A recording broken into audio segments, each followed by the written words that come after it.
ಈ 2 ವರ್ಷದಲ್ಲಿ ಯಾವ ಡಾಕ್ಟರ್ ಸೈಕಾಟ್ರಿಸ್ಟ್ ಡಾಕ್ಟರ್ಗಳನ್ನ ನೋಡಿಲ್ವಾ? ಇಲ್ಲ ಗುರುಜಿ, ಎಲ್ಲಿ ಹೋಗಿಲ್ಲ. ಮನೆಯಲ್ಲಿ ನಾನು ಪ್ರಾಣಾಯಾಮ ಯೋಗಾಸನ ಮಾಡ್ತೀನಿ ಗುರುಜಿ. ಸಸ್ಯಾಹಾರಿ ಮಾಂಸಾಹಾರಿ? ಹಾ ಗುರುಜಿ. ಸಸ್ಯಾಹಾರಿನ ಮಾಂಸಾಹಾರಿನ? ಹಾ ಗುರುಜಿ. ನಿಮ್ಮ ಆಹಾರ ಪದ್ಧತಿ ಮಾಂಸಾಹಾರಿನ ಸಸ್ಯಾಹಾರಿನ? ನಾನು ಸಸ್ಯಾಹಾರಿ ಊಟ ಮಾಡ್ತೀನಿ ಗುರುಜಿ, ಮಾಂಸಾಹಾರಿ ತಿನ್ನಲ್ಲ. ಸರಿ. ಈ ಮಾನಸಿಕ ಒತ್ತಡ ಬರೋದಕ್ಕೆ ಕಾರಣಗಳು ಹಲವಾರು ಕಾರಣಗಳಿದೆ. ನಿಮ್ಮ ತಾಯಿ ಕಡೆ ಅಥವಾ ತಂದೆ ಕಡೆ 21 ತಲೆಮಾರಲ್ಲಿ ಏನಾದರೂ ತೊಂದರೆ ಬಂದಿದ್ದ ಪಕ್ಷದಲ್ಲಿ ನಮಗೂ ಕೂಡ ಬರುತ್ತೆ.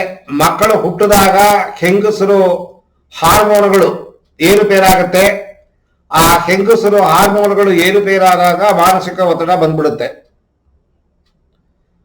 ಮತ್ತೆ ಮನೆಯಲ್ಲಿ ಸಾಕಿರೋ ರೀತಿ ಸರಿ ಇಲ್ಲ, ತಂದೆ ತಾಯಿ ಜಗಳ, ತಂದೆ ತಾಯಿ ದಬ್ಬಾಳಿಕೆ, ಮತ್ತೆ ಸುತ್ತಮುತ್ತ ವಾತಾವರಣ ಸರಿ ಇಲ್ಲ, ಮದುವೆ ಮಾಡ್ಕೊಂಡಿದ್ದ ಜಾಗದಲ್ಲಿ ಗಂಡ ಸರಿ ಇಲ್ಲ, ಸುತ್ತಮುತ್ತ ವಾತಾವರಣ ಸರಿ ಇಲ್ಲ, ದಬ್ಬಾಳಿಕೆಯಿಂದ ನಿಮ್ಮನ್ನ ವರ್ತಿಸ್ತಾರೆ ಅಂತಂದಾಗ ನಿಮ್ಮಲ್ಲಿ ಮಾನಸಿಕ ಒತ್ತಡ ಬರೋದಕ್ಕೆ ತುಂಬಾ ಚಾನ್ಸ್ಗಳು ಜಾಸ್ತಿ ಇದೆ.